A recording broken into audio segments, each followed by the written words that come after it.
ਬਾਨੀ ਪੀਟੀਆਈ ਦੀ ਸਿਹਤ ਤੇ ਮੁਲਾਕਾਤਾਂ ਦੇ ਮਾਮਲੇ ਉੱਤੇ ਜੇਲ੍ਹ ਸੁਪਰਡੈਂਟ ਅਡਿਆਲਾ ਵੱਲੋਂ ਸੁਪਰੀਮ ਕੋਰਟ ਵਿੱਚ ਰਿਪੋਰਟ ਜਮ੍ਹਾਂ ਕਰਾ ਦਿੱਤੀ ਗਈ। ਤਫਸੀਲ ਜਾਜ਼ੇਬ ਅਬਾਸੀ ਦੀ ਇਸ ਰਿਪੋਰਟ ਵਿੱਚ। ਬਾਨੀ ਪੀਟੀਆਈ ਦੀ ਸਿਹਤ ਤੇ ਮੁਲਾਕਾਤਾਂ ਬਾਰੇ ਸੁਪਰੀਮ ਕੋਰਟ ਵਿੱਚ ਰਿਪੋਰਟ ਜਮ੍ਹਾਂ 4 ਨਵੰਬਰ 2023 ਤੋਂ ਲੈ ਕੇ 10 ਅਗਸਤ 2026 ਤੱਕ 39 ਮੁxtਲਿਫ ਤਿੱਬੀ ਮਾਹਿਰੀਨ ਦੇ ਚੈੱਕਅਪ ਦੀ ਸਮਰੀ ਵੀ ਰਿਪੋਰਟ ਦਾ ਹਿੱਸਾ ਹੈ।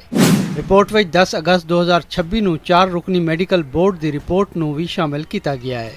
ਮੈਡੀਕਲ ਬੋਰਡ ਨੇ ਸਿਫਾਰਿਸ਼ ਕੀਤੀ ਹੈ ਕਿ ਬਾਨੀ ਪੀਟੀਆਈ ਨੂੰ ਰੋਜ਼ਾਨਾ 1 ਘੰਟਾ ਵਾਕ ਦੀ ਲੋੜ ਹੈ। ਬਾਨੀ ਪੀਟੀਆਈ ਨੂੰ ਮੈਗਜ਼ੀਨ, ਅਖਬਾਰ, ਟੀਵੀ ਤੇ ਪੜ੍ਹਨ ਲਈ ਕਿਤਾਬਾਂ ਫਰਾਹਮ ਕੀਤੀਆਂ ਜਾਣ। ਬਾਨੀ ਪੀਟੀਆਈ ਦਾ ਬਲੱਡ ਪ੍ਰੈਸ਼ਰ 140/80 ਸੀ। ਬਾਨੀ ਪੀਟੀਆਈ ਦੀਆਂ ਅਹਿਲੇ ਖਾਨਾ ਨਾਲ ਮੁਲਾਕਾਤਾਂ ਕਸਰਤ ਨਾਲ ਹੋਣੀਆਂ ਚਾਹੀਦੀਆਂ ਹਨ। ਰਿਪੋਰਟ ਵਿੱਚ ਆਖਿਆ ਗਿਆ ਹੈ ਕਿ ਜੇਲ੍ਹ ਵਿੱਚ ਮੁਲਾਕਾਤਾਂ ਦੇ ਜ਼ਰੀਏ ਅਦਲੀਆ, ਫੌਰਨ ਪਾਲਿਸੀ ਤੇ ਕਾਨੂੰਨ ਨਾਫਿਜ਼ ਕਰਨ ਵਾਲੀਆਂ ਏਜੰਸੀਆਂ ਦੇ ਖਿਲਾਫ ਅਵਾਮੀ ਜਜ਼ਬਾਤ ਨੂੰ ਉਭਾਰਿਆ ਗਿਆ।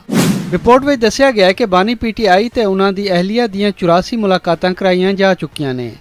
ਮੈਡੀਕਲ ਅਫਸਰ ਬਾਨੀ ਪੀਟੀਆਈ ਦੀ ਦਿਨ ਵਿੱਚ 3 ਵਾਰੀ ਖਾਣ ਪੀਣ ਦੀ ਜਾਂਚ ਤੇ ਮੈਡੀਕਲ ਚੈੱਕਅਪ ਕਰਦੇ ਨੇ।